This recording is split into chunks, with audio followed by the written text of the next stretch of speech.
Depuis donc le 30 mars, tout le monde s'en souvient, je crois.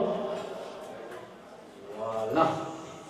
Depuis le 30 mars, les militants du Front National, pas seulement ceux qui ont mené la bataille de Marseille de 2014, mais aussi ceux qui nous ont précédés et qui sont toujours là. Je pense notamment à notre ami Jackie Blanc, l'ancien secrétaire départemental, que l'on peut applaudir, et qui a su mener de nombreuses batailles dans cette ville, dans des conditions difficiles quelquefois.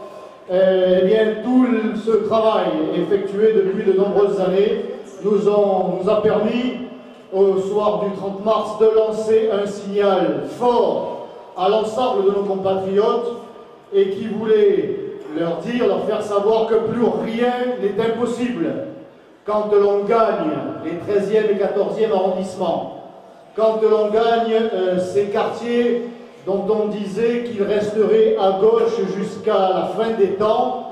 Eh bien, cela veut dire que l'on peut tout gagner, y compris l'élection présidentielle de 2017 avec Marine Le Pen.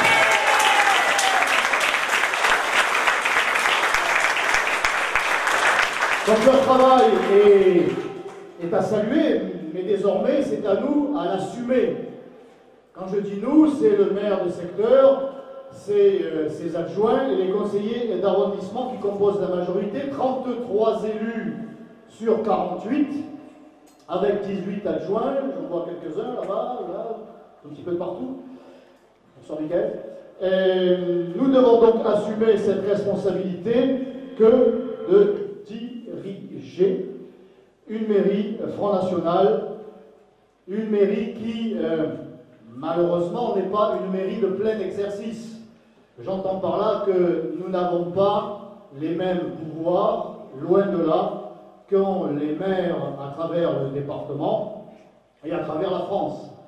Nous avons une exception dans l'exception, la loi Paris-Lyon-Marseille, qui instaure des mairies de secteur à Marseille, parce qu'à Paris et à Lyon, il y a des mairies par arrondissement, et nous, à Marseille, il a fallu qu'on se distingue encore. Ce sont des mairies de secteur qui regroupent 2 arrondissements.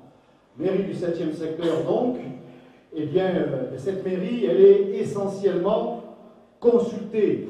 Elle n'a pas énormément de pouvoir, mais, quand même, le peu de pouvoir que nous avons, nous l'exerçons à plein régime, si j'ose dire.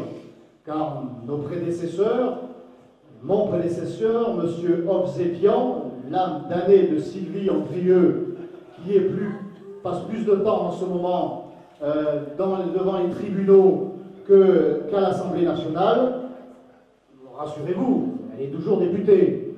Hein, elle a été condamnée, l'appel a été rendu il y a quelques jours, qui a aggravé sa condamnation, mais elle est toujours députée. C'est pourvu en cassation, et j'ai rencontré cet après-midi donc avec les Huiles l'un de ses fervents soutiens et fidèles, M. Stéphane Marie, qui est le président du groupe PS à la mairie de Marseille, et qui m'expliquait que leur but c'était de tenir le plus longtemps possible. La cassation ne sera pas rendue avant juillet, août, de faire tirer, pour se rapprocher des élections législatives générales, de manière à ce que Madame Andrieux, Sylvie Andrieux, perde son mandat, mais que le mandat ne soit pas, Monsieur Larsen, s'il vous plaît, que son mandat ne soit pas remis en jeu devant les électeurs, mais qu'il bénéficie à son suppléant. Voilà, c'est un petit peu le scénario de ceux qui font la loi dans ce pays qui a été retenu, qui a été calculé. Sylvie Andrieux perd son mandat, mais il est récupéré par Garot Obsépian, qui est son suppléant. Vous voyez comment on sait s'arranger, comme on fait la cuisine électorale et politicarde au Parti Socialiste. Mais bon, je n'ai pas entendu l'UMP protester. Bon, je ferme la parenthèse. Donc nous œuvrons depuis le 11 avril, en réalité, date de l'installation du conseil d'arrondissement. Vous avez peut-être suivi ça Dans les médias, ça a été un petit peu houleux, mais on s'est bien marré. Donc nous avons pris nos fonctions, et le peu de compétences que nous avons, eh bien, nous les exerçons en plein. C'est bien la moindre des choses. Et c'est du jamais vu dans le secteur. Alors, de façon très anecdotique, le personnel municipal de cette mairie, pour lequel la presse annonçait qu'il quittait le navire, qu'il y avait des demandes de mutation par dizaines. Une centaine, avait dit M. Zébian. Nickel, ne change rien. Une centaine, avait dit Garot Zébian. En réalité, cela s'est borné à 25 ou 30, je crois. Et puis, au fil des jours, lorsqu'ils ont appris à nous connaître, lorsqu'ils ont compris que nous n'étions pas Belzébuth ou des ignobles et violents personnages, eh bien, certains sont revenus sur leurs décisions et ont annulé leur demande de mutation, à l'exception des agents qui sont plus militants qu'agents. Ce sont essentiellement quelques cadres. Eh bien, ils devront se trouver une place, mais l'on n'est pas tout à fait pressé à la mairie centrale pour accueillir ce qui reste du système Andrieux ou des agents qui servaient Andrieux. Donc, ils sont encore là et assurent, et j'en suis satisfait quand même, le travail quotidien. Donc, ce qui a surpris, au-delà de ça, de notre image sympathique, eh bien, ce sont des élus qui sont là, ce sont des adjoints qui travaillent, ce sont des adjoints qui viennent à la mairie centrale, à la mairie de secteur, pardon, mais aussi à la mairie centrale, et pour lesquels il a fallu eh bien, faire de la place, ne serait-ce que sur le parking, parce que sous la précédente mandature, eh bien, les élus ne venaient jamais. Donc le parking était à la libre disposition des employés, et donc là ils ont un petit peu grincé les dents parce qu'il a fallu faire la place à ceux qui avaient reçu des électeurs des 13e et 14e arrondissements, et bien ce mandat qui consiste à travailler, et bien sachez-le, les élus des 13e et 14e arrondissements du Front National travaillent, et je les en remercie vivement ce soir. Donc nous sommes en train de nous mettre gentiment au travail. Le directeur général des services, donc il chapeaute tous les services administratifs, l'ancien, puisqu'il a fini par partir, m'avait dit, monsieur le maire, il vous faudra 6 mois. 6 mois pour vraiment vous installer, pour prendre vos marques, parce que quand même 250 agents, une vingtaine comment ça s'appelle, d'accueil pour les enfants, le nom m'échappe. Bon bref, ça me reviendra. Donc il y a toute une structure à maîtriser, et il a donc fallu prendre nos marques. C'est ce que nous avons fait depuis quelques mois, en réalité depuis quelques semaines, parce que les centres d'animation, autant pour moi, les centres d'animation, nous en avons une vingtaine. Donc il a fallu prendre nos marques. C'est ce que nous avons fait, en réalité, il y a simplement peut-être 2 ou 3 mois, parce qu'il a fallu que je puisse me reposer sur 2 piliers essentiels dans l'organisation de cette mairie. Le premier, dans l'ordre chronologique, dans l'ordre d'arrivée, le directeur de cabinet qui a en charge la responsabilité politique et de liaison avec les élus, et un travail purement politique. Ce directeur de cabinet, certains d'entre vous le connaissent, il s'agit de M. Adrien Mexis, qui doit être dans l'Assemblée et qui fait un énorme travail. Je le remercie ici vivement, et on peut l'applaudir. Il est notre conseiller municipal à Istres, et il mène une bataille quotidienne difficile face à l'éléphant. Il n'a aucune allusion sur le plan pondéral, mais de monsieur Bernardini. Donc il a fort à faire à Istres, et il fait un gros travail dans notre mairie de secteur.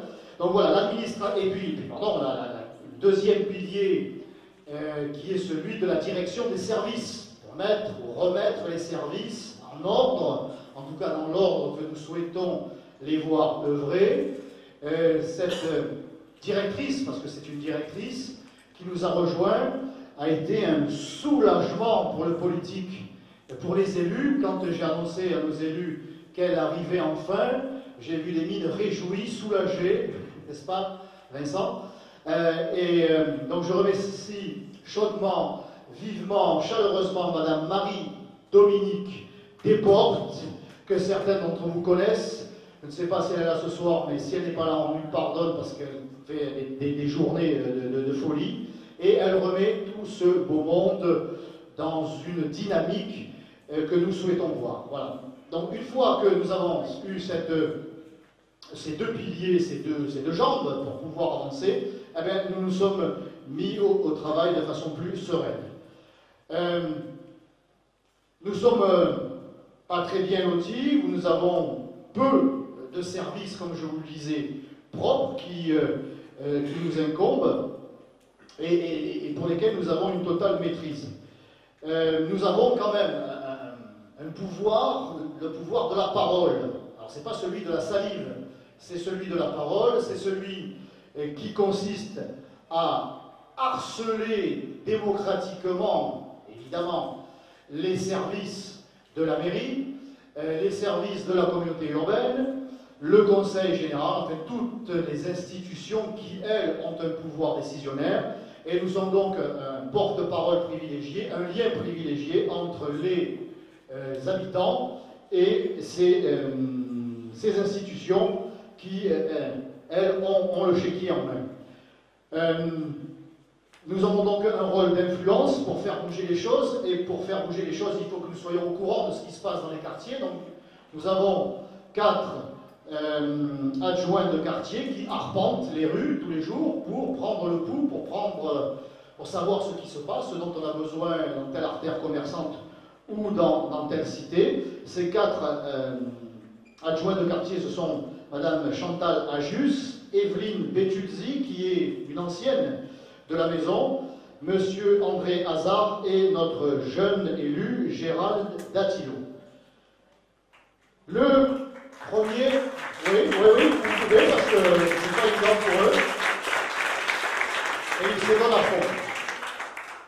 Le premier sujet sur lequel nous avons beaucoup communiqué pendant cette campagne et qui nous tient à cœur, pas de façon électoraliste, mais parce que nous jugeons que c'est à la fois une urgence et que c'est à la base de tout, que sans ces fondations, eh bien, la maison Marseille ne peut pas tenir debout. Cette fondation, c'est la sécurité.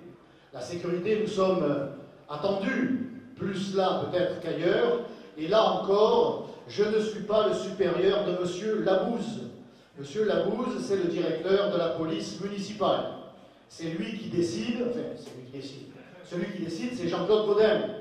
Et Jean-Claude Gaudin et son adjointe à la police municipale, Madame Posmentier, ne sont pas sur la même longueur d'onde, non seulement de la mairie Front National du 13-14, mais des habitants du 13-14 et des Marseillais en général. Une anecdote, la semaine dernière, j'étais en préfecture pour une réunion, une commission parlementaire sur la sécurité et sur en général et les zones de sécurité prioritaires en particulier. J'avais à ma droite, alors au début, j'étais assis, et Mme Posmentier et M. Menucci. Ah oui, il est là, il est vivant, hein, il est parmi nous, il est de retour, et puis il n'est pas resté, il est resté 5 minutes, il s'est levé, et Mme Posmentier s'est empressée de saisir sa chaise pour reculer comme ça, pour ne pas être trop proche de moi, peur d'être contaminée sans doute, à tel point qu'elle a vanté l'action de la mairie en matière de sécurité et de police municipale, en faisant savoir que Jean-Claude Gaudin avait multiplié par 2 le nombre de policiers municipaux en 10 ans. Alors je me suis tourné vers elle, j'ai dit, mais vous en faites quoi? Ils sont où? Parce que nous, dans les quartiers, pas simplement dans le 13-14, on ne les voit jamais. Vous les réservez parce que la police de la ville, en réalité, c'est la police du centre-ville. C'est pas pour les autres, c'est pour les touristes, pour bien garder les touristes qui nous apportent quelque argent, on en a besoin, c'est sûr. Mais il y a quand même derrière 870 000 Marseillais et qui ont besoin aussi d'une sécurité. Eh bien, Jean-Claude Gaudin ne veut pas en entendre parler. Madame Posmentier s'arc-boutant sur la prévention, la prévention, la prévention. Hein, son programme pour la sécurité, c'est 3 points, comme d'habitude. La prévention, en 2, la prévention, en 3, la prévention. Il n'y a que ça qui compte. Il est certain que Madame Posmentier, comme l'ensemble des élus de ces bords-là, n'habitent pas dans les 13e et 14e arrondissements, ils n'habitent pas dans les quartiers où la délinquance a viré à la barbarie. Alors, là encore, nous harcelons ce pauvre commissaire, comment s'appelle-t-il, du 14e, Ortiz, merci Vincent, le commissaire Ortiz avec qui j'ai noué des liens privilégiés, parce qu'il n'a pas été mécontent, je crois, de notre élection, et on peut parler librement, c'est assez sympathique, mais il me dit, j'ai pas de patrouille, nous avons eu un gros problème.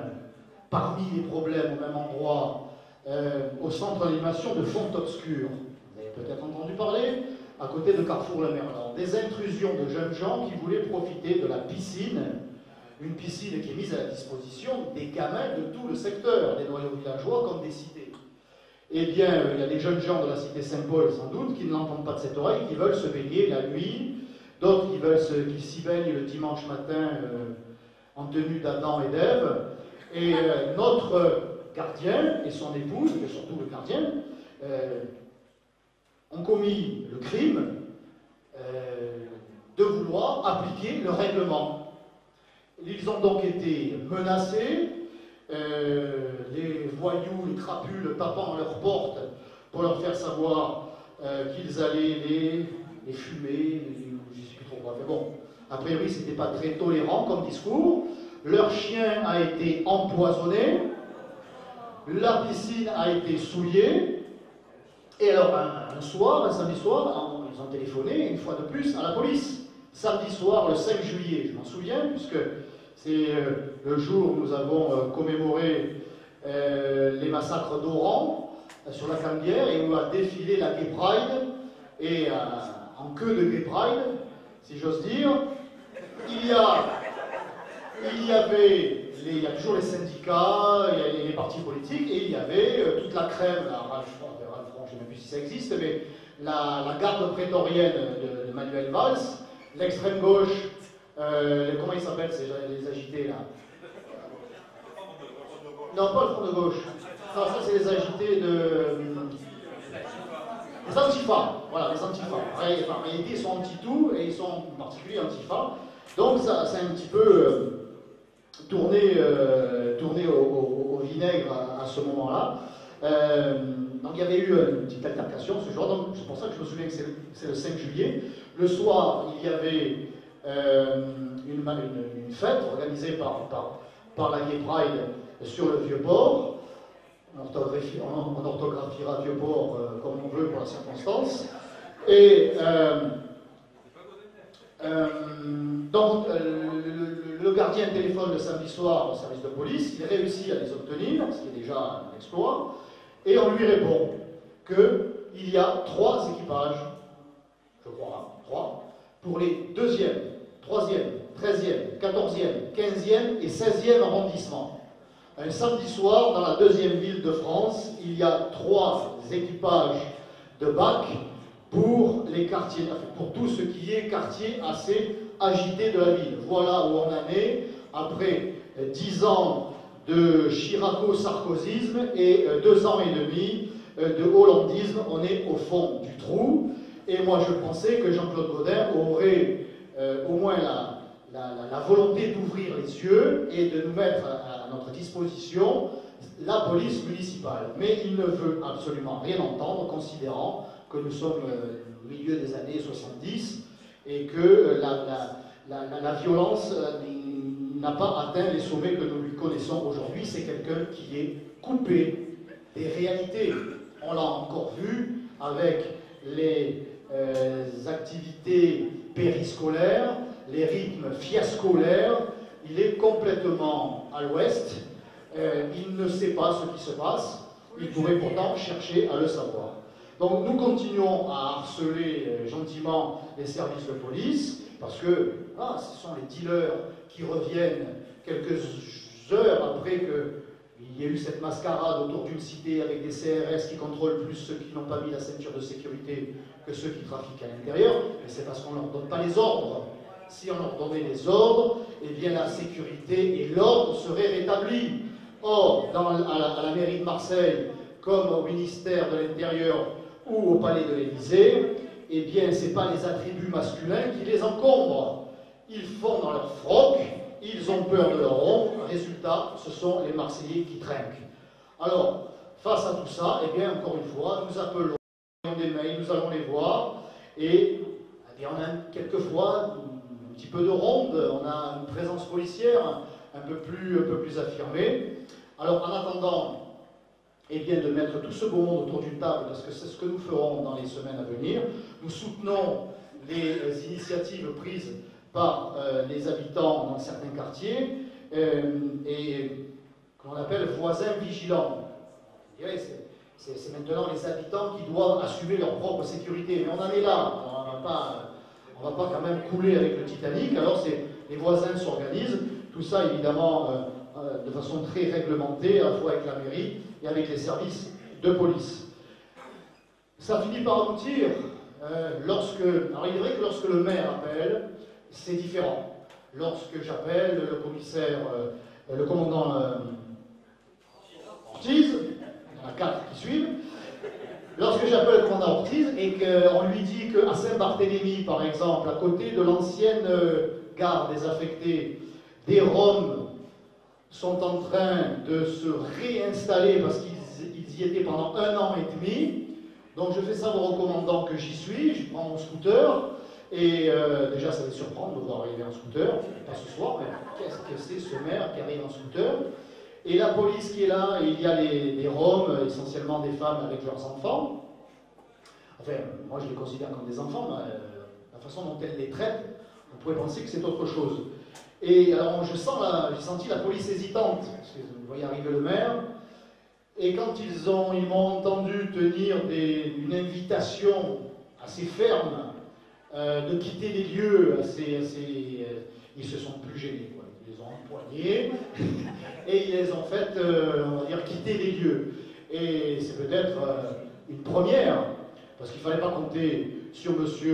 Obsépian, ni sur Tian, ni sur Gilles, pour venir illico presto sur un lieu qui est en train d'être occupé par des gens qui sont là pour des raisons bien précises.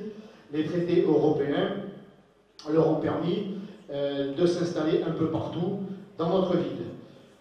Voisins vigilants, donc, que nous soutenons, et la mairie se portera bientôt mairie vigilante. Voilà, ça sera un signal.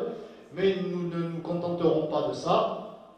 Nous ferons bien davantage. En tout cas, nous allons pas convoquer, mais inviter les autorités, que ce soit le préfet. Je sais que le préfet n'aime pas trop se déplacer, parce qu'en règle générale, quand il se déplace et qu'il y a des habitants, il se fait conspuer, voire menacer, parce qu'ils sont toujours dans une logique sémantique, en tout cas, de nier la réalité. Donc pour la sécurité, c'est un problème extrêmement grave dans ce secteur, comme sur l'ensemble de la ville, et nous faisons encore le maximum aujourd'hui, et nous ferons bien davantage dans les semaines à venir. La propreté à Marseille, enfin la propreté à Marseille, c'est la saleté, c'est le dossier de la saleté, c'est pas le dossier de la propreté. Le dossier de la saleté, c'est là aussi un point important dans ce secteur. Et Madame Monique Farkas, à qui j'ai confié cette lourde tâche qui est d'essayer de rétablir la situation dans nos 2 arrondissements, est à pied d'œuvre. Alors, là encore, nous avons une particularité dans notre secteur, c'est que le 13e, le nettoiement est géré en régie directe par la communauté urbaine, et le 14e, c'est Bronzo, dont le client est la communauté urbaine. Voilà, c'est encore une particularité locale dont on se serait bien passé. Et donc, à chaque fois qu'il faut nettoyer une rue qui n'a pas été, il faut que j'envoie un mail à Madame Cordier, qui est la déléguée à la propreté à la communauté urbaine, parce que ce n'est plus géré par la ville, et je la harcèle, à tel point qu'elle a fait savoir à notre ami Antoine Maggio, qui a en charge le logement. Mais il siège par conséquent aux commissions de logements sociaux. Elle lui a dit, vous direz à votre maire qu'il arrête de m'envoyer des mails à 2 h du matin. J'en ai ras le bol, ça doit faire bip bip, ça doit la réveiller, mais bon, moi, il y a plein de choses à faire la journée, et le soir, quand je rentre, j'ai tout le temps, c'est là que je retrouve un peu d'énergie, le matin j'ai du mal, j'ai un vrai diesel, et le soir je carbure. Donc j'envoie des mails, à photo à l'appui, et c'est là où ça devient intéressant, c'est que j'envoie des mails à Mme Cordier, mais en copie apparente, toujours le mail au CIQ concerné, et le mail au président de la fédération des CIQ de l'arrondissement concerné. Donc elle se sent obligée d'intervenir, parce qu'elle sait que ça se sait. Elle sait que le maire l'a sollicité, si elle ne le fait pas, ça se retournera contre elle, et si ça se fait, ça sera grâce à moi. Et à Madame Farkas, évidemment, qui doit affronter à chaque fois qu'elle met un pied dans la rue, évidemment, le pied gauche, ça porte bonheur, dans certains quartiers, et bien on lui tombe sur le dos. Elle a le dos large. Un exemple assez caractéristique de ce millefeuille, de ce c'est pas moi, c'est l'autre. On m'avait dit, comme dit la chanson, on m'avait dit la force la plus importante contre laquelle il va falloir que vous luttiez, c'est la force de l'inertie. La force, c'est la situation Mikado. Le premier qui bouge a perdu. Vous voyez ? Alors c'est pas moi, c'est l'autre. C'est pas la mairie, c'est la CUM. C'est pas la CUM, c'est le Conseil Général. C'est pas le Conseil Général, c'est le réseau ferré de France. Nous avons un passage souterrain à Sainte-Marthe. Je ne sais pas si vous le connaissez. Passe sous les voies SNCF, le chemin de fer. 14e arrondissement. Donc je m'adresse à qui d'abord? Je m'adresse à Cordier, je crois. Je ne sais plus, je m'adresse tellement de monde qui me dit non, il faut voir avec Réseau Ferré de France, puisque c'est le souterrain qui passe sur les terres territoires qui appartiennent à la SNCF. On les contacte, ils nous disent non, c'est pas nous. C'est pas nous parce que ce passage souterrain permet un passage de la population de ville à ville. On n'arrive pas sur la gare SNCF. Donc c'est pas nous, c'est la CUM. Donc Bronzo. On rappelle Bronzo, il dit non, c'est pas nous, puisque la CUM ne nous a pas sur notre programme, notre feuille de route, parce que tout est négocié avant de relancer les contrats, de reconduire les contrats, telle rue, pas telle rue. Et justement, ce passage souterrain, il n'est ni à la CUM, ni à Bronzo, ni à Réseau Ferré de France, il est à la ville. La ville qui n'a plus un balai, qui n'a plus un aspirateur, qui n'a plus rien. Donc on tourne en rond, et les habitants tombent dessus, et le souterrain n'est pas nettoyé, sauf que chez Bronzo, nous avons des amis. Alors j'ai le numéro de téléphone perso des décideurs. Alors il me nettoie de temps en temps le passage souterrain. Comme il m'a nettoyé l'autre jour, face à Moussoulève, nous avons un duo de Roms, de femmes, avec un bébé, et ils pourrissent tout. Pas d'autre terme. Alors ils m'ont nettoyé l'autre jour, vendredi, la veille de la fête de la Tarasque à Sainte-Marthe, ils m'ont nettoyé ce coin, ils n'avaient pas à le faire. Là, par contre, c'est soit la mairie, soit l'armée. Parce que le terrain, là, le délaissé, sur le bord de route, appartient à l'armée. Donc c'est pas la CUM, c'est pas le Bronzo, c'est soit la mairie, soit l'armée. Mais l'armée ne passe pas par là. Donc ils s'en foutent. Et là, ça s'accumule. Et je suis passé mercredi, et les deux Roms étaient là, je me suis arrêté. Tu as eu un discours très républicain, on ne cache pas. C'est déjà dégueulasse. Et il y avait la gamine, l'enfant, qui était accroupie, en train d'évacuer ses matières. Bon appétit. La mère, quand elle a vu que je fixais, s'est ébahie la scène. Alors elle s'est levée, parce qu'elle était derrière le pilier. Elle a pris son enfant, si c'est le sien, par le bras, l'a soulevé comme un poulet, là, comme vraiment, le canet était comme ça. Elle m'a regardé, et elle est allée dans les poubelles, par terre, prendre une sorte de lainage, un pull, pour nettoyer les fesses du gamin.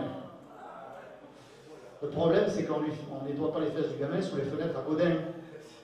On ne nettoie pas les fenêtres de ce gamin, les fesses de ce gamin sous les fenêtres à Guérigny. C'est toujours sous les nôtres.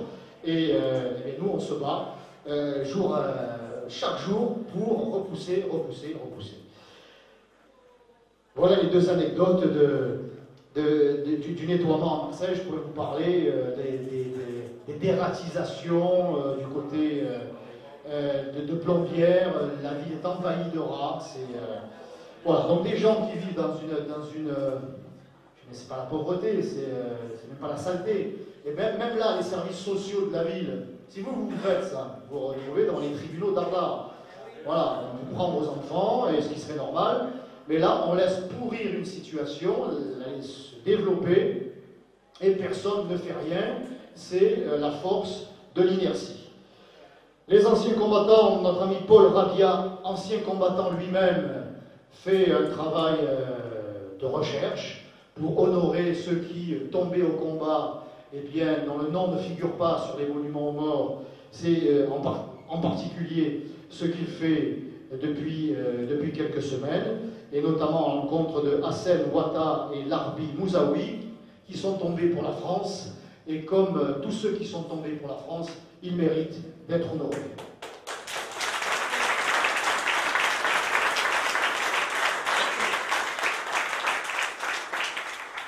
Alors, comment on fait à la mairie de secteur, on ne fait rien comme ailleurs. Nous avons déjà fêté la Saint-Michel avant-hier. La Saint-Michel, c'est le 29 septembre, c'est lundi, mais comme lundi, je ne pouvais pas être à Marseille.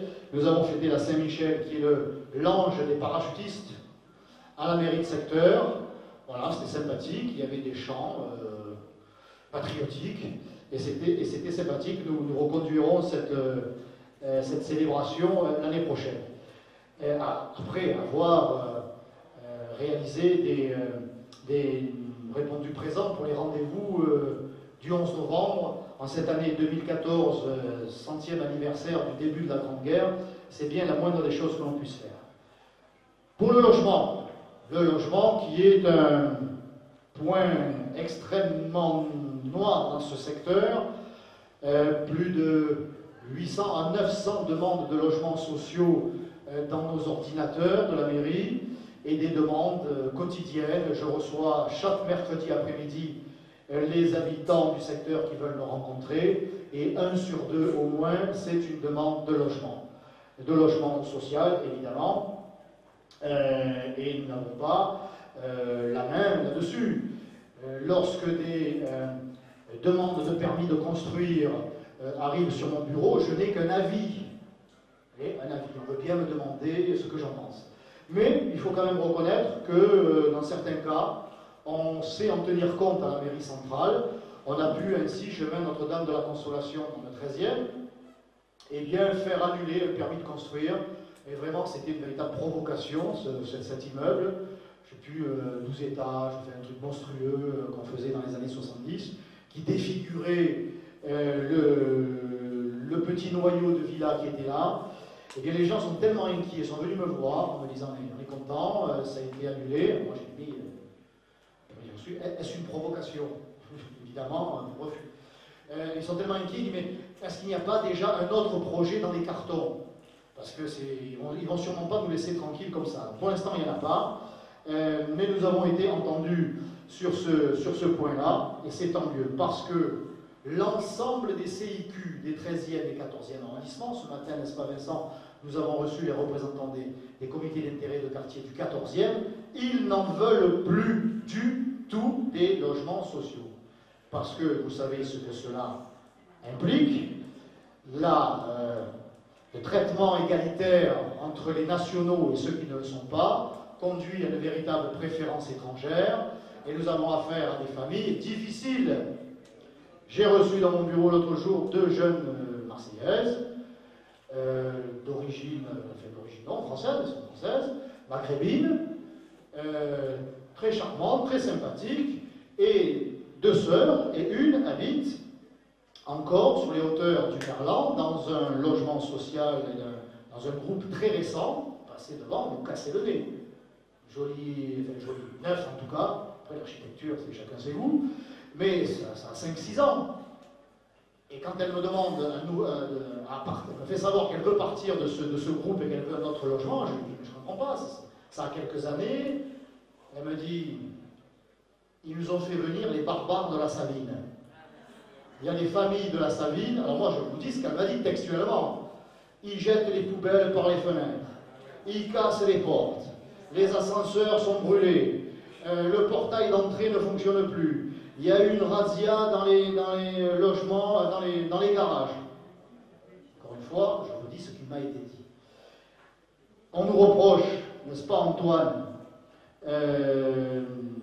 une attitude schizophrène, parce que nous souhaitons loger celles et ceux qui sont en difficulté, mais dans le même temps, nous rejetons le logement social, les constructions de logements sociaux. Nous les rejetons dans cette logique qui est aujourd'hui celle de Jean-Claude Gaudin et de la gauche, qui se contente d'arriver avec le cœur en bandoulière, et après avoir dépensé des millions d'euros en disant « Regardez comme elle est belle ma cité maintenant, j'ai fait mon devoir, tout est rénové, tout est merveilleux, ça va être un véritable torrent de miel, la vie dans ce quartier. » Or, tel n'est pas le cas, parce qu'on continue à faire venir des familles extrêmement difficiles, et à qui on ne demande absolument rien dans un éventuel changement de comportement.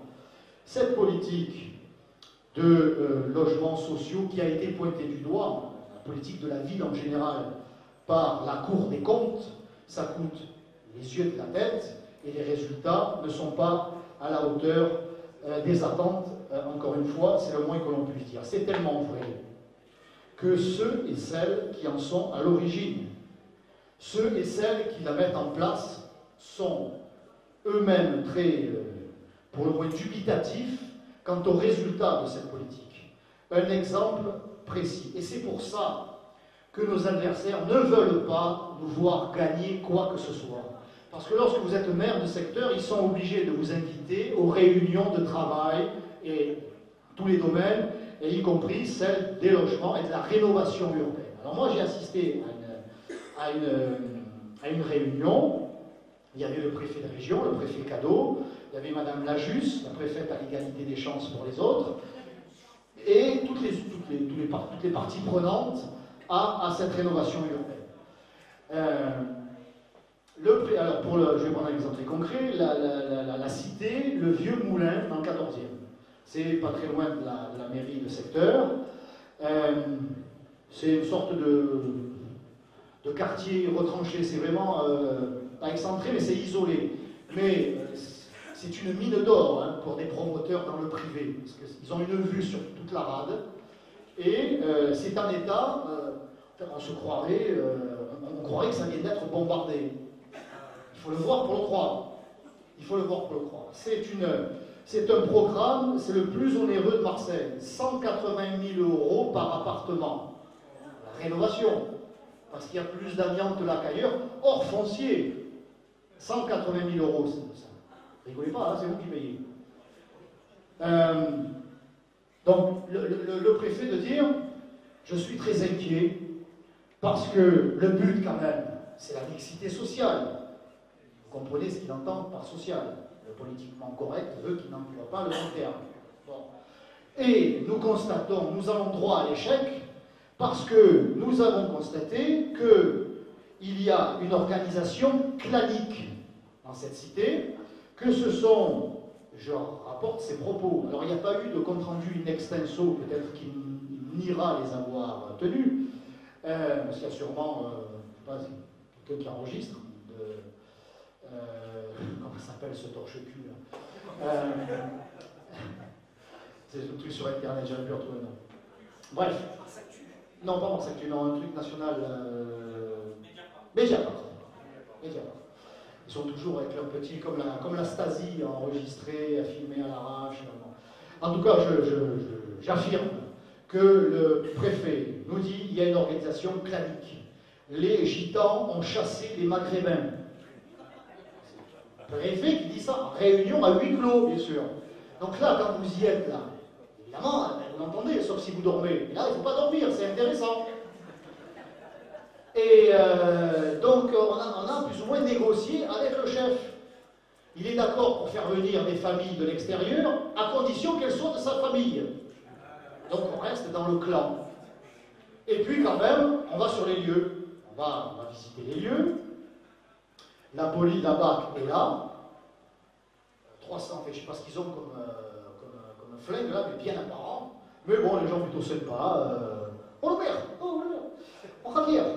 C'est ça, ils sont sympas, ils ont leur côté sympathique. Et donc on visite, il y a une habitante qui nous laisse visiter sa maison qui a été rénovée.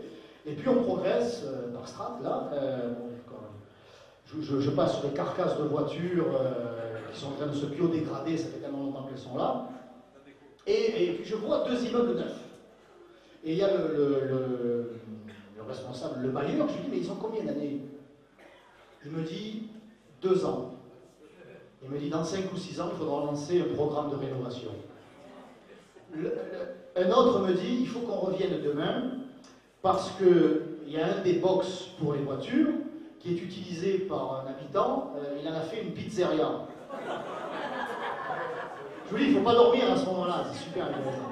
On se pointe. Et, cerise sur le McDo, Madame Fructus, qui ne cesse de nous faire des leçons de morale. D'ailleurs, quelques jours après, au conseil municipal, elle n'a pas pu s'empêcher de me sortir son violon. Elle vient là, c'est dans cette oreille-là, je m'en souviens, hein, au début de la visite. Elle me dit, Stéphane, oui, parce que maintenant on se tutoie. Eh oui, je fais partie des leurs. Croit-il? Croit-il, pense-t-il? Et elle me dit, Stéphane, on ne peut pas laisser ces gens comme ça. Alors, humainement, non. Et avant que je ne le dise, elle me dit, mais ça servira à rien. Je dis, non, ça servira à rien. Pour que 15 jours plus tard, au conseil municipal, elle nous fasse la leçon sur le logement social, sur l'accueil, sur le racisme, sur Patin, sur Couffin, etc., etc. Donc ils n'assument pas. Ils sont dans le politiquement correct qui nous coûte les yeux de la bête. L'important pour eux, c'est de ne pas être convoqués par la LICRA, le CRIF ou le BRAP. Voilà ce qui est important pour eux. Ils manquent sévèrement d'attributs masculins. Politique, j'entends. Politique.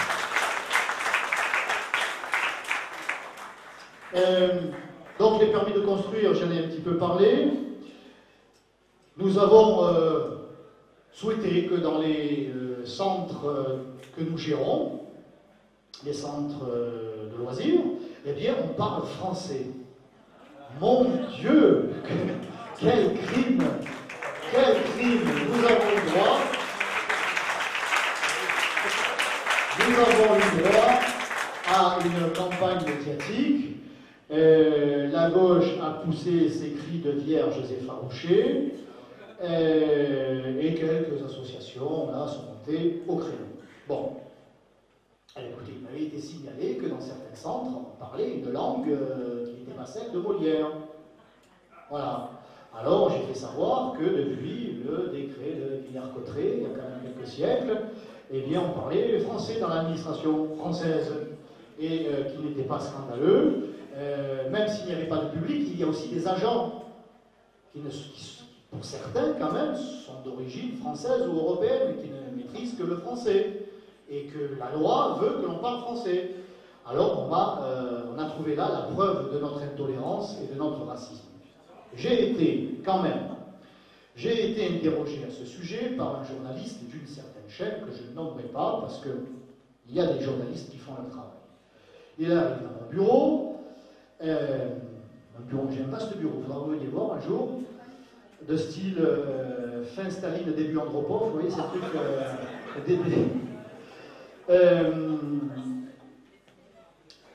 et il me fait un papier, il me dit, est-ce que vous savez ce que... Alors je vois la Marianne, quelque chose de très officiel, et je commence à lire un texte de 2013 qui rappelle qu'en France, dans les services administratifs, dans la fonction publique, on parle le français. Que la langue de la République française, c'est le français. Signé Jean-Marc Ayrault, Premier ministre. Jean-Marc Ayrault, Premier ministre. Personne ne s'est mis à hurler contre à l'encontre de Jean-François Ayrault. Jean-Marc Ayrault. Je l'ai déjà oublié. Mais pas l'anecdote. Personne, et c'est ce que me dit le journaliste. Il me dit, lui, on ne lui dit rien, mais vous, évidemment, certains vous tombent sur le dos. Bon, ça n'a pas duré très longtemps. Un journaliste d'un quotidien local, que je ne nommerai pas parce que c'est pas la peine, me reprochait par cette mesure d'empêcher certains agents de parler provençal. Il faut quand même avoir les reins solides pour sortir des trucs pareils. Mais bon, c'est comme ça quand on cherche la petite bête qui n'existe pas. Voilà, donc nous avons souhaité à ce que la langue française soit utilisée dans nos centres. Les centres aérés et les rythmes fiascolaires.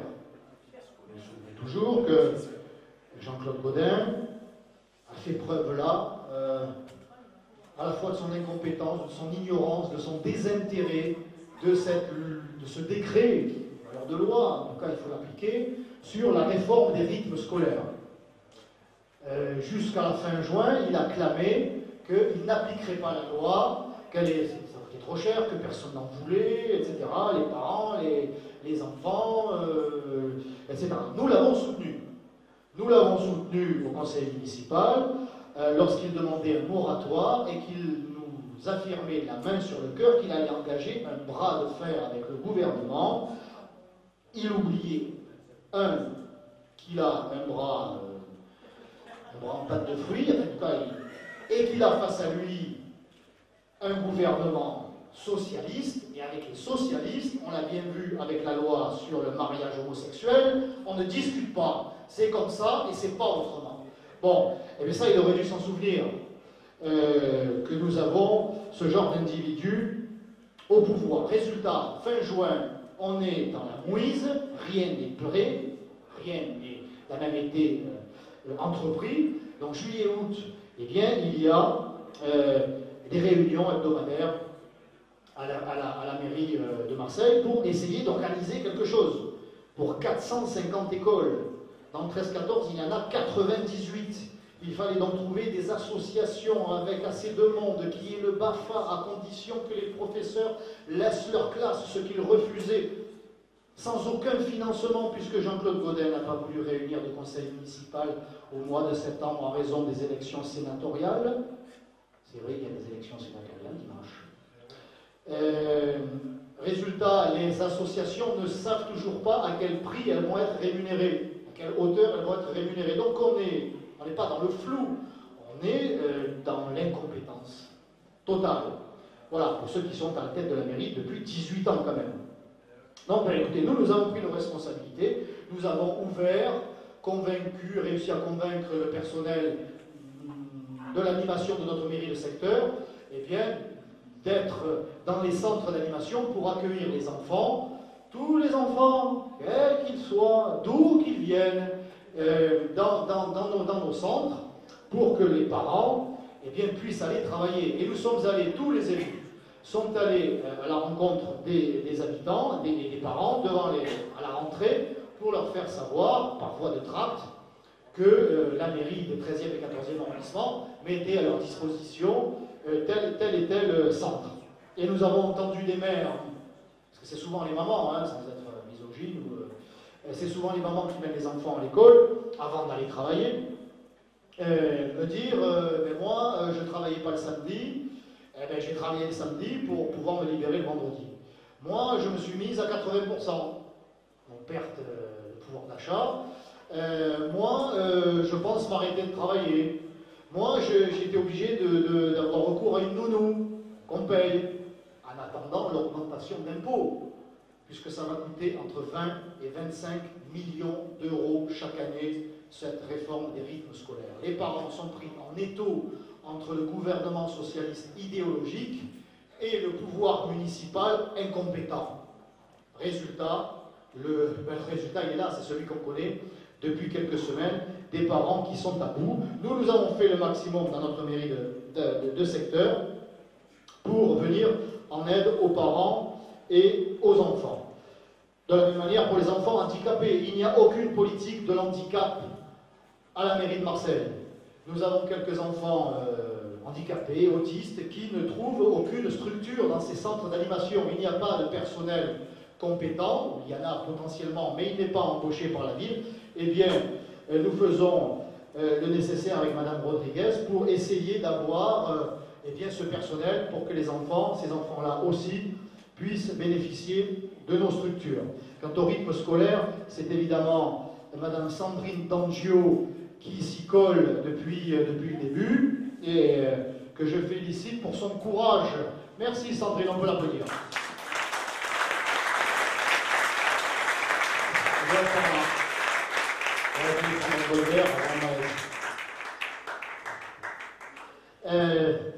Une anecdote pour les rythmes scolaires, pour les réunions.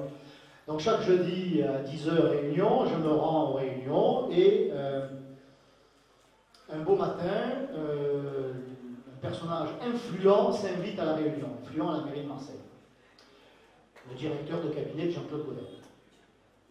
C'est quelqu'un que vous ne verrez pas, que vous n'entendrez pas, il ne donne jamais aucune interview, mais c'est quelqu'un, c'est celui qui a l'oreille du maire, qui le conseille pour que le maire prenne ses décisions. Donc c'est quelqu'un de très influent. Il est là depuis, c'est celui qui a participé au développement de la carrière de Jean-Claude Godin et à son accession à la mairie de Marseille et au pouvoir qu'il exerce depuis 18 ans. Il est là, c'est un peu le même gabarit que le maire de Marseille, très calme, parle très peu, parle pas pour rien dire. C'est pas le cas de certains. Qui a dit rallier? Et à la fin de la réunion, il y a une élue UMP avec qui je m'entends bien. Je n'ai pas encore retourné la veste, ne vous inquiétez pas. On peut s'entendre quand même. Elle est d'une aide précieuse, pour ne pas dire préciosie. Et elle aborde, elle est toujours nature peinture. Voilà, c'est pas comme ça, c'est comme ça. Et elle aborde sympathiquement monsieur le directeur de cabinet. Et elle dit, vous avez vu, monsieur le directeur, là, le seul maire qui est là, c'est le maire Front National. C'est Stéphane Ravier. Alors lui, il la regarde, oui. Lui, trace. La semaine d'après, les 6 maires du secteur UMP, ils étaient tous là, au garde à vous, le doigt sur la couture. Et que je participe à la réunion. Et moi, je fais ça dans mon secteur. Et moi, je fais ci, et moi, je fais ça. Il n'était pas revenu, il n'avait pas la peine. C'était pas la peine. Il avait dû décrocher son téléphone et de leur passer un savon, et pas de Marseille. Il a dû te les avoiner. Voilà, ça peut servir à ça. Un maire et un sénateur Front National. Ça peut servir à ça.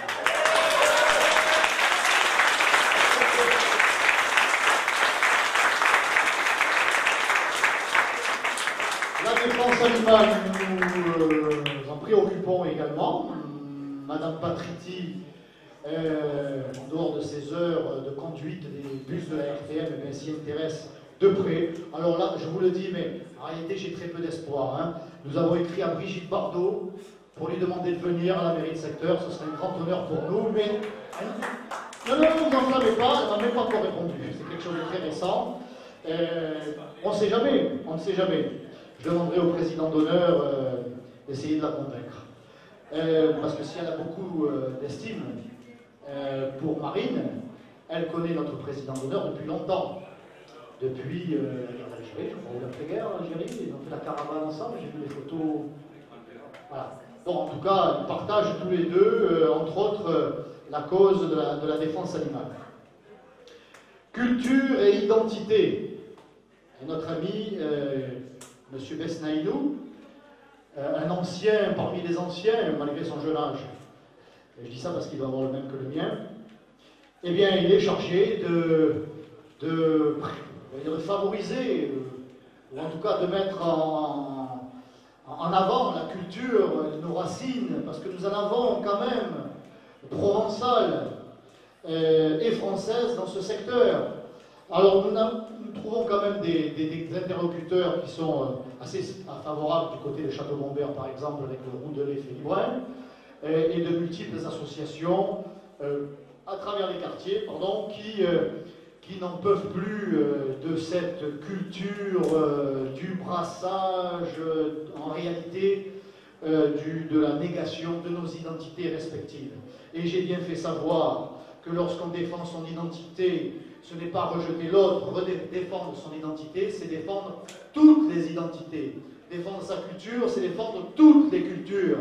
Et je crois avoir été entendu, en tout cas lorsque je me suis exprimé à l'occasion de l'ouverture du Festival international du folklore à Château-Gombert, je me souviens d'applaudissements nourris et sincères. Sûr qu'avec l'ancien maire, ce n'était pas la même chanson. Et notre ami Michael Jacques, a pour idée, pour projet, d'utiliser les voûtes. Nous avons des voûtes magnifiques sous cette bastide, qui date du XVIIIe siècle, et bien d'ouvrir une sorte de musée de la gastronomie provençale. Pourquoi pas? Pourquoi pas? Je vois qu'il n'y en a qu'un qui applaudit. Il n'y en a qu'un qui aime la gastronomie provençale. Avec un restaurant, avec des cours et des concours annuels de cuisine provençale, et puis ça ne nous empêchera pas d'en découvrir d'autres de temps en temps. Mais là, s'il y a bien un domaine où on ne peut pas tout mélanger, on ne peut pas mélanger une daube avec un couscous et une paella, et voilà, une chorba. Hein. Quand on mange chaque plat l'un après l'autre, ça peut être très, très goûteux, mais il ne faut pas tout mélanger. Le théâtre et les cinémas de plein air, nous avons du côté début de Château-Gombert, au pied du parc de l'ensemble Château-Gombert Athéna, eh bien, une sorte de théâtre qui est à l'abandon en ce moment, à ciel ouvert, et nous comptons bien le réhabiliter pour pouvoir bien accueillir les troupes de théâtre ou lyrique, de chant, si vous voulez. Tout ça est en train d'être étudié. La voirie, le stationnement, les transports, notre ami Cédric Dudieuzer, ici présent, qui fait un travail de malade, un travail de fou pour intervenir sur ces réseaux. Vous avez peut-être vu dans la Provence il y a quelques jours des trous, des petits trous, encore des petits trous. L'état de la voirie, c'est une véritable catastrophe. Et les 4 premiers exemples, c'est dans notre secteur, hein, aux Oliviers, aux Cèdres, à la Rose. Comme par hasard, c'est toujours dans les quartiers nord que ça se passe, et en particulier dans les 13-14. Voilà, une voirie dans un état lamentable. Eh bien, Cédric relance encore la communauté urbaine qui, comme vous le savez, est endettée à hauteur de 1,4 milliard d'euros. Alors, vous avez entendu l'augmentation, 100% d'augmentation de la taxe, je ne sais plus trop quoi. 108, 107, 108 107 à ma gauche, à ma droite, 108, qui dit mieux 108 à juger. Bon, voilà, il n'y a pas que le dos de la cuillère du côté de la communauté urbaine. Mais en attendant, l'augmentation des impôts à la mairie de Marseille. Évidemment que nous ne voterons pas. Les élus ne s'impliquaient pas eux-mêmes avant, et ils n'impliquaient pas les CIQ, qui sont quand même assez représentatifs de la population. Nous avons reçu encore ce matin donc, les CIQ du 14e, et ils nous sont quand même assez reconnaissants de les recevoir et de les informer, de leur permettre de consulter les permis de construire, pour qu'ils nous donnent un avis éclairé. Ils sont sur le terrain, ils savent ce qui s'y passe, ils savent ce qu'il faut y faire, comme nous. Et eux, vraiment, ils ont un territoire plus restreint et savent nous conseiller, et nous prenons leurs conseils avec bienveillance. Avec ce fameux, en particulier, trajet de la L2, la calamité L2, hein, ça n'a rien à voir avec celle qui est dans les quartiers Est. Nous, dans les quartiers Nord, elle n'est pas couverte, ça passe à côté, ça rase les maisons, ça a même rasé le McDonald's, c'est pour vous dire. C'est presque blasphématoire. Ils ont même rasé le drive du McDo de Sainte-Marthe. Donc nous avons écrit, sous la plume talentueuse de notre ami Adrien, au ministre. Le problème avec ces gouvernements, avec ces socialistes, c'est qu'on change de gouvernement tous les 3 mois maintenant. On change de ministre, on va écrire un nouveau ministre, un nouveau ministre. Nous avons écrit au Conseil général, à la communauté urbaine, à tous ces décideurs. Aucun ne nous a répondu. Mais peut-être qu'à partir de lundi, Si le maire du 7e secteur est à la fois sénateur, peut-être qu'il ira pour aller voir le ministre.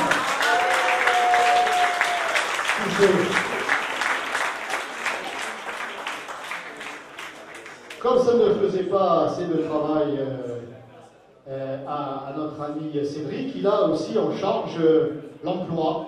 Jusqu'à présent, il avait l'emploi, donc là, je ne vous cache pas des dizaines et des dizaines de demandes. Il faut savoir, là aussi, que sous la précédente mandature, l'adjointe à l'emploi du Front de gauche, vous savez, ces gens qui sont proches du peuple, des ouvriers, des malheureux, des exclus,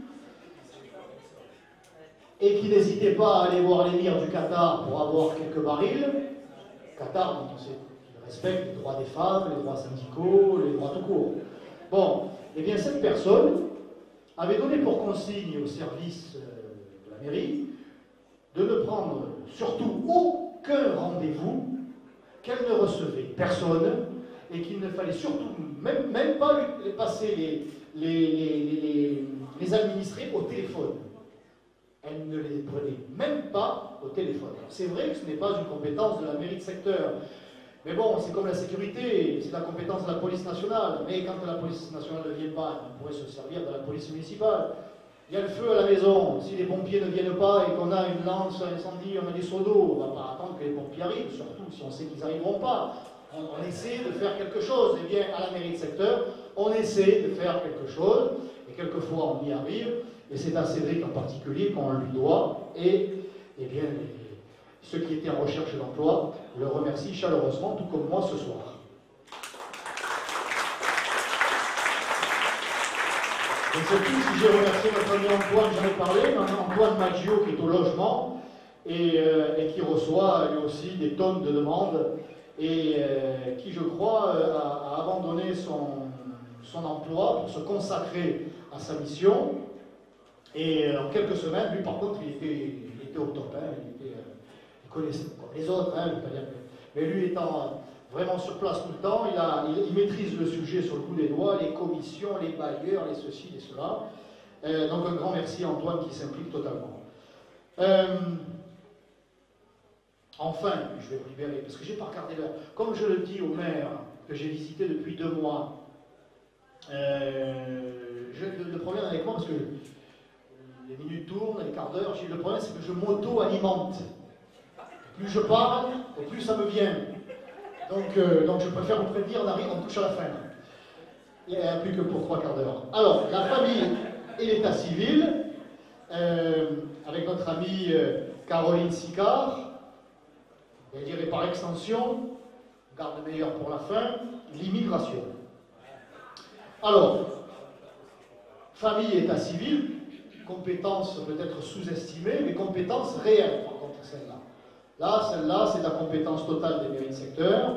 Donc, bon, ben, les gens viennent déclarer un mariage, un décès, on peut faire ça sur un mariage, tout ce qui a trait à l'état civil. Et il y a aussi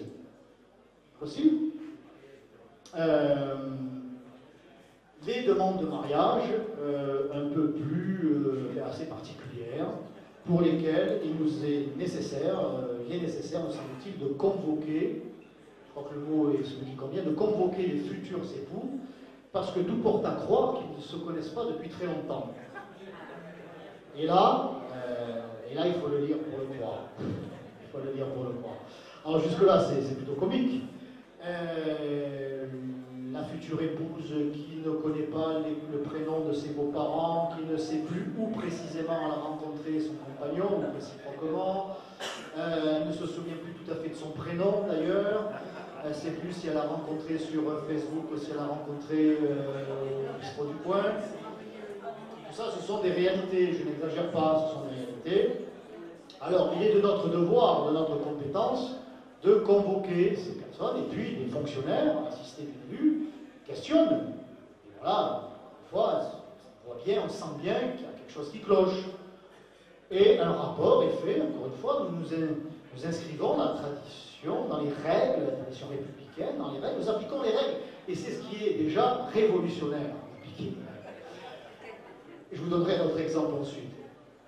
Et nous appliquons les règles, et nous envoyons donc notre rapport au procureur. Et ben, nous avons envoyé quelques rapports il y a quelques temps sur cinq signalisations. Il nous a donné pour ordre eh bien, d'en accomplir 3, de marier 3 couples, en attendant qu'ils nous répondent pour les 2 autres. Mais nous n'avons, encore une fois là, nous n'avons pas d'espoir. Il nous donnera l'ordre de marier quand même. On m'a raconté qu'un mariage, les épouses, la fiancée et le fiancé, il y avait au moins 40 ans de différence. L'amour n'attend pas le nombre des années, on peut se découvrir plein de choses. Ça ne me regarde pas, c'est la vie privée, mais à partir du moment où on ne se regarde pas, où on ne se salue pas, et où on ne s'embrasse même pas à l'issue de la cérémonie, on peut se demander quand même là s'il n'y a pas régularisation sous roche.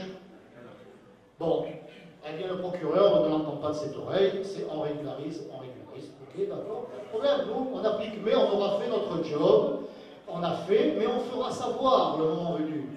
Ce soir, par exemple, on fera savoir désormais comment ça se passe. Si vous n'êtes pas dans la place, vous ne le savez pas. Et là, maintenant, on le sait. Donc là, c'est beaucoup moins drôle que tout à l'heure. Et puis, il y a un autre exemple encore plus frappant, les attestations. Ah oui, c'est vrai qu'il y en a. Oui, alors il y a eu un mariage, c'est vrai, parce que c'est dans la tradition, c'est dans la continuité. Donc les mariages, eh bien, on les célèbre, mais il y a quand même des règles. Notamment de pouvoir identifier les mariés et les témoins. J'étais dans mon bureau par un beau jour d'été, et Vlatipak, le père Mexis, se pointe dans mon bureau en me disant on a un problème, on a eu un problème à l'accueil, il y a un mariage, je ne sais pas moi, comment on pourrait qualifier ça, le barba-papa, exotique. Jusque-là, il n'y a rien à dire, enfin, un mariage très sympathique, mais là, pour le coup, il y a un témoin qui porte le niqab. Bon, et celui des screamers. Alors on lui explique qu'il y a des lois dans ce pays, qu'il y a une loi constitutionnelle sur la laïcité, qu'il y a une loi sur le port du voile intégral qui date de 2010, et ils ne veulent rien lâcher, et le mari arrive. Bon, c'est pas la branche la plus tolérante de l'islam qui arrive là. Hein. Mais c'est que lui, hein, je ne généralise pas, je ne fais pas d'amalgame, mais là nous avons quand même un exemple concret, précis, et il nous dit, il nous fait la leçon. Il nous fait la leçon. Ici, on est dans un pays où il y a la laïcité. Et la laïcité, ça veut dire qu'on fait ce qu'on veut. Alors on a dit, monsieur, on vous a mal expliqué. On a employé des mauvais termes, des mauvais mots, mauvais moments. C'est pas de votre faute, vous n'avez pas bien compris, mais c'est parce qu'on vous a mal expliqué. Donc il y a des lois, etc. Donc il faut que la personne, là, pour le mariage, dans l'enceinte de la mairie, le maire et son conseil municipal souhaitent que la loi soit appliquée. Révolutionnaire. Et que je ne veux pas lâcher l'affaire, on appelle la police. Ah oui. C'était où ça? Mais c'est Froc. Là, alors, quand Adrien, on préférait qu'elle baisse le niqab. Et quand Adrien me dit ça, donc je descends, et j'arrive et je vois les représentants des forces de l'ordre avec un sourire. Il n'y a pas eu de violence, hein. Ce sont des policiers républicains. Alors ils avaient tous la main sur leur gazeuse. Alors j'arrive, vous avez gazé? Il me dit non, mais je ne sais pas ce qu'ils étaient en train de faire, parce que quand même, vous avez gazé à la mairie, bon, c'est que c'était allé un peu plus loin. Évidemment, mais trop content d'intervenir. Trop content de constater qu'il y avait une mairie, un maire et ses adjoints qui ne cédaient pas, qui tenaient le bras de fer. Et ben, le mariage a eu lieu, parce qu'elle a levé son niqab. Elle a fini par le lever. La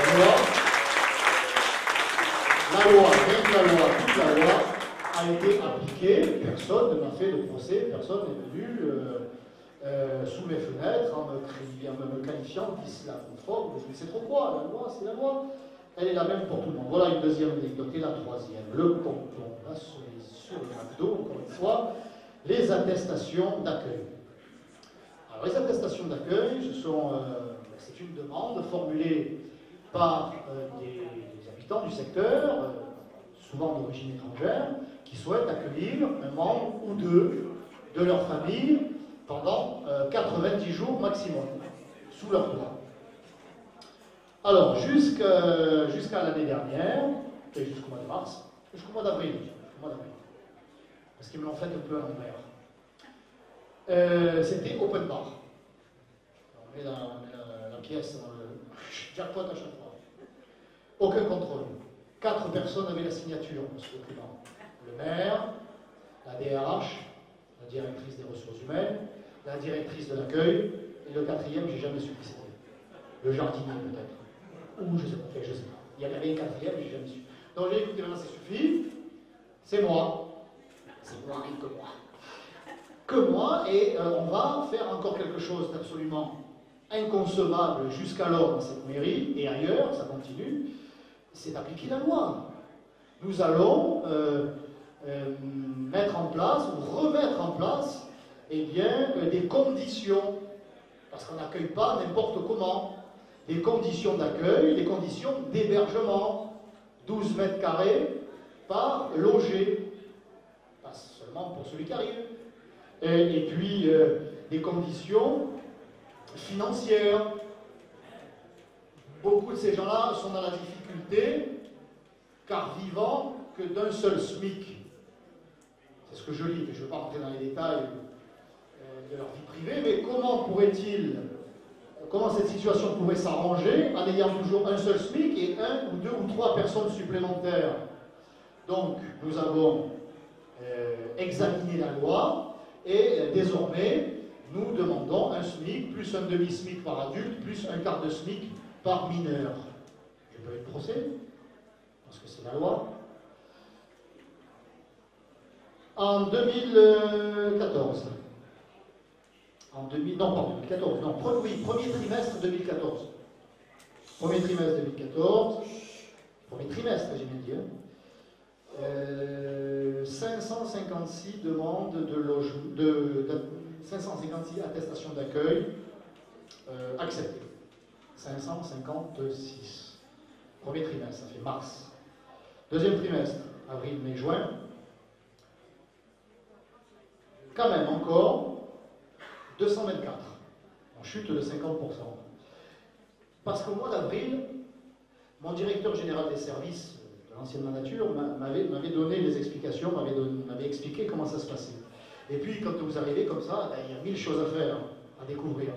Et ça m'a un petit peu sorti de la tête. Et à la fin avril, mis au fait, on m'avait dit qu'il y avait au moins 700 à 800 demandes par an, et j'en ai vu passer aucune. Quand même, je me suis réveillé à un moment donné. Donc j'ai demandé les stats, et il y avait déjà eu au mois d'avril plus de 80 demandes acceptées. Mais c'était toujours la DRH et compagnie qui signait. C'est là que j'ai dit stop. Donc vous voyez, il y a une chute quand même, parce qu'après avril, il y a eu mai et juin. Juillet, août, septembre, quasiment fini. Donc je rappelle le premier chiffre, 556. 53. 93. Donc, ce qui veut dire que nous en avons accepté, quand ils sont dans les clous. Il n'y a pas de raison. Et il y a aussi l'assurance. Nous avons demandé une assurance aussi. Oui, parce que si par malheur il devait être hospitalisé et que ce n'était pas prévu, qu'ils puissent quand même payer leurs frais médicaux. Donc voilà, j'ai continué à signer quelques demandes d'attestation d'accueil, dont, je ne vous le cache pas, certaines en faveur de quelques chrétiens d'Orient, arméniens, syriens et irakiens.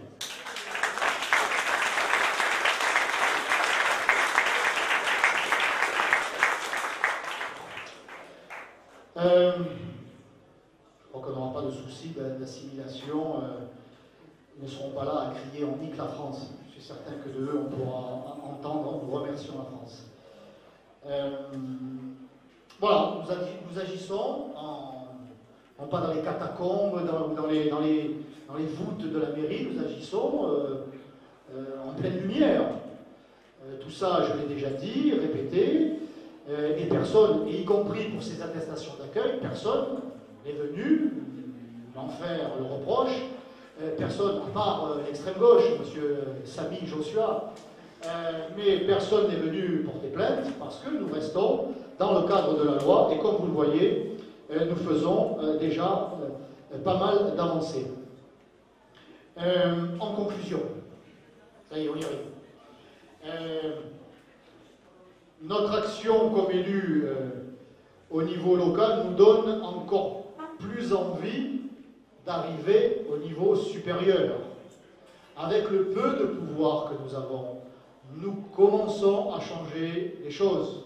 La propreté, l'immigration quand même s'ils doivent passer par d'autres voies, mais justement, ces voies, ils les empruntent parce qu'elles dépendent d'autres structures ou d'autres niveaux, des niveaux supérieurs.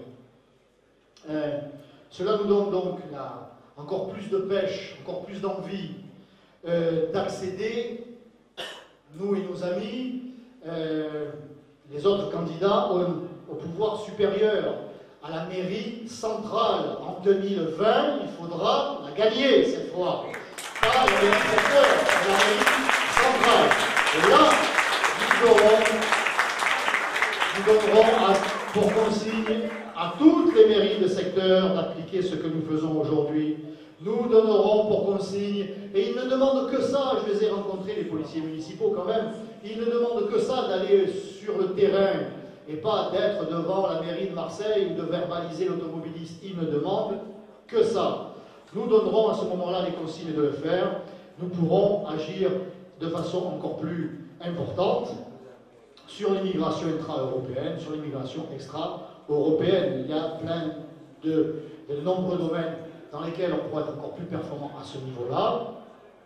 Et puis, quand nous accéderons au niveau supérieur encore, peut-être que le dimanche soir, on va faire un pas supplémentaire.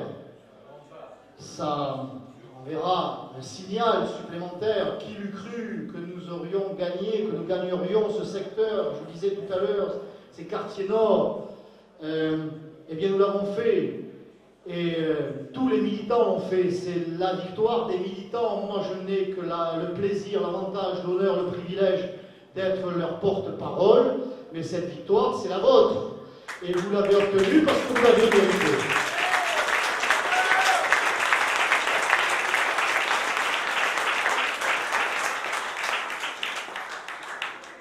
Eh bien, ce que nous faisons modestement mais sûrement ici, nous allons faire mieux encore dans les semaines à venir, faire davantage avec Marie, je te vois là-bas, tu crois que je ne te vois pas, Marie Mustakia, qui est mon adjointe, ma première adjointe aux finances.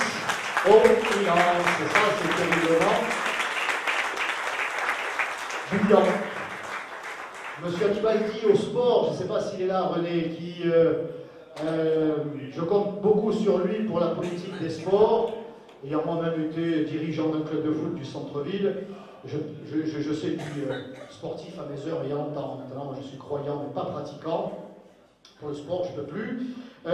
Que celles et ceux que je n'ai pas cités me pardonnent. Peut-être peut-on me souffler les noms que j'aurais oubliés. Bon, bref, on dira tout à l'heure. Non, c'est bon, j'ai oublié personne. Qui je vois, non. Bon, c'est pas grave. Il m'en voudra pas. Alors, il fera un procès. Donc, merci à tous ces adjoints qui ont vraiment la niaque, qui sont sur le terrain, qui sont devant les administrés, qui ne se planquent pas, qui sont dans leur bureau, mais qui sont aussi sur le terrain. Demain, ils vont passer une journée. Bon, c'est plutôt sympa. Il va y avoir le concours de boules du Merlan, la journée, la fête du Merlan, la journée intergénérationnelle de Saint-Jérôme. Il y a les journées portes ouvertes de l'association Colinéo. Qu'est-ce qu'il y a encore, camarade Vincent? Les minots. Oui, les minots à Saint-Jérôme. Et du basket, d'accord. Bon, donc là c'est que du bonheur. On va voir un petit peu comment ça se passe. Donc, en règle générale, leur week-end débute le dimanche à 14h. 14h, 20h, c'est bien, c'est un bon week-end. Voilà, ça va être comme ça pendant 6, 12, 18, 24 ans, on verra. Voilà, il nous faut donc travailler d'arrache-pied, sénatoriale demain, enfin après-demain, peut-être une élection législative à venir, peut-être, si les socialistes ne font pas un coup comme ils ont l'habitude de le faire, pour changer davantage et puis accéder au niveau le plus élevé. Vous avez peut-être suivi comme moi j'ai été obligé de l'écouter, Nicolas le retour. C'est pas retour vers le futur, c'est retour du passé. Il a commencé quand même, son retour débute par un mensonge quand il a dit que Marine Le Pen avait fait en sorte que l'on ne vote pas pour lui. Lui qui se présentait un quart d'heure plus tôt pendant cette émission comme étant celui qui disait la vérité, commencer par un mensonge, ça ne présage rien de bon pour l'avenir. Bon, enfin, Nicolas, c'est déjà du passé, il n'y a que lui qui ne l'a pas encore compris.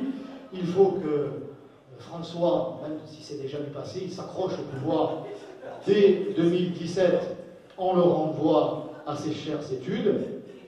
Nous avons donc le devoir de nous atteler à la tâche pour ces échéances à venir, pour qu'enfin Marine Le Pen en 2017 ne vont réussir ici et réussir ailleurs, pour que Marine Le Pen en 2017, avec un bilan national basé sur une expérience locale. Quand vous réussissez localement, vous pouvez réussir n'importe quoi. Donc fort de notre réussite locale, ici comme ailleurs, il est temps, il est urgent, il en va de l'avenir de notre pays, il en va de l'avenir de vos enfants. Marine Le Pen, présidente en 2017, ça ne dépend que de nous. Je vous remercie pour votre attention.